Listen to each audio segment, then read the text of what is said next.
కలిసినామన్నా, కలిసినామా మొర ఆలోచించినాం. అక్కడ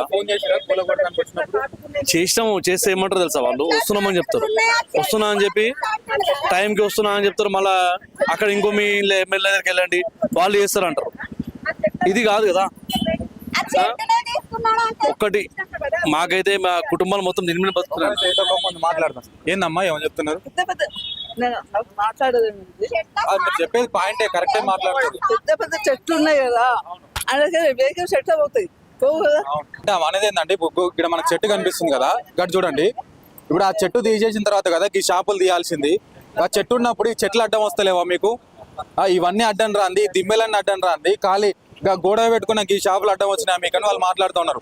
అంటే ఇప్పుడు ఇక్కడ వరకు ఉండొచ్చేమో. ఈ గల్లీలో ఎప్పుడు ట్రాఫిక్ అయింది? అసలు ఎప్పుడు ట్రాఫిక్ కాదు. అయినా కూడా ఒక 2 నిమిషాలు 5 నిమిషాల కంటే ఎక్కువ ఉండదు. మనకు కనిపించే 5 నిమిషాలు ఆ హైవే మీద, ఆ రోడ్డు మీదనే 20 నిమిషాలు మనం ఆగుతాము. ఈ రోడ్ లో ఒక 5 నిమిషాలు ఆగిపోవడానికి ఇబ్బంది ఉంది. ఒక 50-60 సంవత్సరాల నుంచి మేము ఇక్కడ షాపులు పెట్టుకొని బతుకుతున్నాం. ఇప్పుడు ఎటు పోవాలి మేము అని చెప్పేసి వాళ్ళు మాట్లాడుతూ ఉన్నటువంటి పరిస్థితి చూడండి. ఇప్పుడు నేను నిలబడ్డ రోడ్డు మీద అటు ఇటు కలిపి ఇట్లా ఉంటది. వర్షాకాలంలో ఇది పరిస్థితి. మీరే సార్ ఎవరు రారు ఇక్కడ, కంప్లైంట్స్ కూడా ఎవరు రారు. మేమే క్లీన్ చేయాలి ఇక్కడ. ఇది నా షాప్, ఇది సైనిక స్పేర్ పార్ట్స్ నా షాప్. అది ఇక్కడ అదే నా షాపు. అర్థమైందా? దౌర్జన్యం ఎట్లా అంటే ఏసీపీ శంకర్రాజు అయితే చాలా దౌర్జన్యం చేసిండు. ఆయన అయితే మరి టూ మచ్ అని ఏసీపీ శంకర్రాజు చాలా దౌర్జన్యం చేసిన మాకు 3 నెలల నుంచి అసలు నిద్ర లేకుండా చేసిండు ఆయన. 10 సార్లు రావడం, బెదిరించడము, మళ్ళీ చాలాను దానికి షాప్ చాలాను వేసారు. ఎవ్రీ వీక్లీగా 2 times 3 times చాలా వేసారు. 100 రూపీస్ 200 రూపీస్ వాళ్ళకి ఇష్టం వచ్చిన చాలా వేసారు. చాలా కంపల్సరీ. అనేది మెయిన్ రోడ్ కాదు, నీకు కావాల్సింది హైవే రోడ్ మీద తీసేస్తాం. వాళ్ళ ఈ రూట్ లో ఏమవసరం మీకు? ఇది కాలనీ, ఇది 50 ఏళ్ళ నుంచి ఇప్పుడు 100 కుటుంబాలు బతికే అవసరం. వాళ్ళకి జీవనోపాధి ఎట్లా? మాకు ఇప్పుడు లోన్లు తీసుకున్నాం షాప్ల పైన, ఎట్లా కట్టాలి? మేము చిట్టీలు కట్టుకోవాలా, ఇల్లు నడిపించుకోవాలి. ఇప్పుడు మేము 100 కుటుంబాలు రోడ్డు మీద పడ్డట్టు. ఇప్పుడు మాకెవరు? మా జీవనోపాధి ఏంది? మాకేంది కారణం? మాకు చూపేలేదన్న కూడా ఆల్టర్నేటివ్ మనం చూపించి మాకు తీసేస్తుండే జరిగిపోతుండే. ఆల్టర్నేటివ్ మాకు ఏదైనా ఓపెన్ ప్లేస్ చూపించుకుని మీకు అక్కడ కల్పిస్తున్నాం, అమ్మ మీకు ఒక షాప్ కల్పిస్తున్నాము, మీరు అక్కడ వచ్చి తీసుకోండి అని చెప్పి అంటే దానికి ఆలోచించుకొని సరే సార్ మీరు ఇంతగానో మాకు చేస్తారు కదా, రేవంత్ రెడ్డి పాలనలో మంచి జరుగుతుంది, మేము కూడా సహకరిస్తుండే. అలా కాదు కదా. మీరు వచ్చి ఇప్పుడు ఒక కుమారాంటికి అంత హెల్ప్ చేసిన రేవంత్ రెడ్డి గారు మాకు ఆ మొక్కమే కనిపిస్తుందా? మేము కనిపిస్తలేమా? చిరు వ్యాపారాలు కనిపిస్తలేరా? ఆ మొక్కమే కనిపిస్తుందా? మొత్తం తెలంగాణ మొత్తం మొక్కమే కనిపిస్తుంది నీకు? ఆ మొక్కమే సహకరిస్తాం. మళ్ళీ మేము మిగతా వాళ్ళు ఇంకోవాలా ఇట్లా రోడ్డు పైన పడేసి ఇలా కుమారంటే ఒకటే కనిపిస్తుంది. ఆమె ఒక్క ఆమెనే కనిపిస్తుందేమో, మేము కనిపిస్తలేమా? ఎట్లా ఓట్లాడడానికి ఎట్లా వస్తారు? ఏ ముఖం పెట్టుకుని వస్తారు ఓట్లు అడిగితే?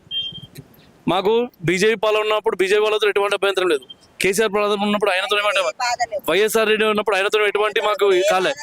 దాదాపు 25 సంవత్సరాలు ఇదే ఫస్ట్ టైం మాకు ఇట్లా తొలగి. 20 సంవత్సరాల తర్వాత ఇది జరిగింది.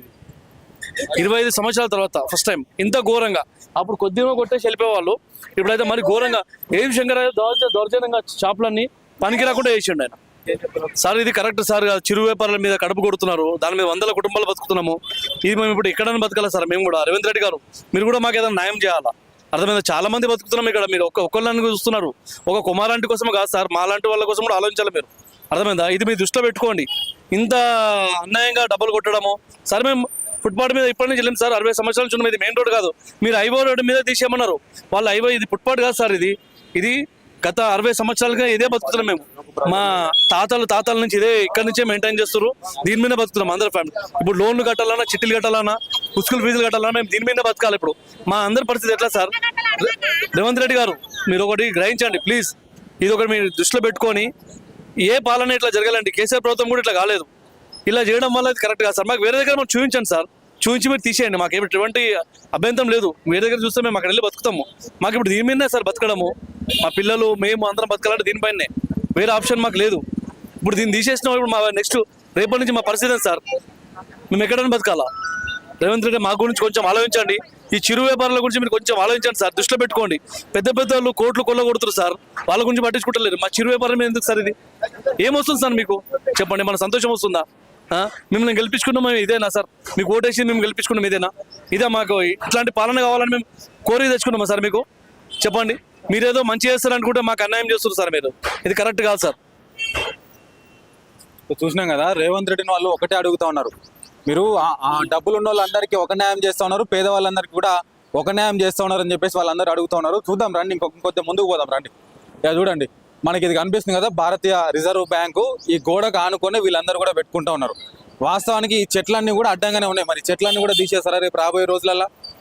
ఈ చెట్లకు అటు సైడే వాళ్ళు ఫుట్పాత్ అంతా పెట్టుకున్నారు. ఇది చూడండి, పల్లెటూరి రుచులు అని చెప్పేసి అట్లా కర్రీ పాయింట్స్ అయితే ఏంది, ఎక్కడికక్కడ ఈ షాప్స్ అన్నిటినీ పూర్తిగా నేలమట్టం చేసేసిండ్రు. రేకుల మీద బుల్డోజర్లు వచ్చేసి ఒక్కటేసారి ఇట్లా కొట్టడం.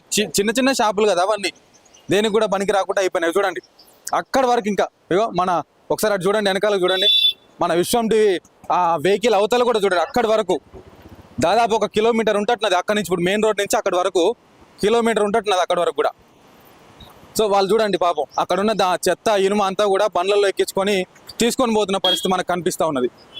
సో ఇంత దుర్మార్గం. మరి రేవంత్ రెడ్డిని వాళ్ళు ఒకటే అడుగుతా ఉన్నారు, ప్రభుత్వం గత ప్రభుత్వంలో మాకు ఎట్లాంటి ఇబ్బంది లేదు, దాదాపు ఒక 30, 40, 50 సంవత్సరాల నుంచి వెళ్ళి మేము ఇక్కడే షాప్స్ నడుపుకుంటా ఉన్నాం. అంతా కాదనుకుంటే మాకు ఇంకెక్కడన్నా ఆల్టర్నేట్ మీరు చూపించండి, ఆల్టర్నేట్ ఇవ్వండి అని చెప్పేసి వాళ్ళు అడుగుతా ఉన్నారు. సో రేవంత్ రెడ్డిని వాళ్ళు ఒకటే అడుగుతా ఉన్నారు ఇవాళ, మాకు ఏదైనా ఆల్టర్నేట్ చూపించిన తర్వాత మమ్మల్ని పంపించండి, అంతేగాని మేము ఇక్కడి నుంచి కదిలే పరిస్థితి లేదు, మళ్ళీ మేము ఇక్కడనే షాపులు పెడతామని చెప్పేసి ఆ తల్లి ఆవేదన చూసిరు కదా. వాళ్ళు వాళ్ళ పని చేసుకుంటేనే వాళ్ళ పొట్టకు వాళ్ళ జీవనాధారం గడిచేటువంటి పరిస్థితి.